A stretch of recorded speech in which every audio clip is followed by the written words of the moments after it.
In this lecture, we're going to piece together some of the things that we've been learning about how the first and second derivatives impact graph shape. So we're actually going to kind of make a chart here. So let me go ahead and draw that. We have, and in the top, there's going to be kind of, well, let me draw them here, right? So we have our function f, so there we can look at its first derivative, right? And we look at, there's two different circumstances, right? There's where the first derivative is greater than 0, so the first derivative is greater than 0. And then there's where the first derivative is less than 0. So this is a first derivative that we're talking about. And we already know, just if we're just looking specifically at only this information, we know that the derivative is greater than 0, I'm increasing. The derivative is less than 0, I'm decreasing, right? And now let's look at what we know from the second derivative. So now we're taking the second derivative. And if the second derivative is greater than 0, right, then I know the shape in terms of concavity. I know that I'm in something that's concave up. And then if the second derivative is less than 0, so this is the second derivative, it's less than 0, and we're talking about at a particular kind of point, then we know it's concave down, right?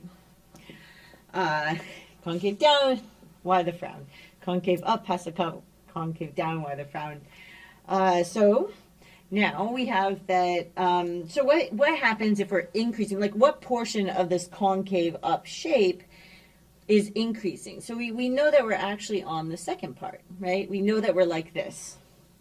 And then what portion of this is decreasing, right? Because if I'm in the category of the first derivative being less than 0 and the second derivative being greater than 0, then I'm decreasing, but I'm concave up, so I end up looking like this. Okay. And then we can do this with when the first derivative is greater than 0, so I'm increasing, but I'm concave down because the second derivative is less than 0. So we look at what portion of this is decreasing, we see here. And then here, oops, this was the one that was decreasing. That was silly of me. I wasn't looking at my notes, I was just kind of working through it. And I pictured the wrong one. This is the one where it was decreasing, right, because the second derivative is less than 0, so we get this. And then the one where we're increasing, but because our first derivative is greater than 0, but we're concave down because our second derivative is less than 0, so we need to be increasing and concave down, so we look like this. Okay, so you know what that portion of the graph around that particular point looks like, and based on these first and second derivatives. Okay, so I hope that made some sense, and I will see you in the next lecture. Sure.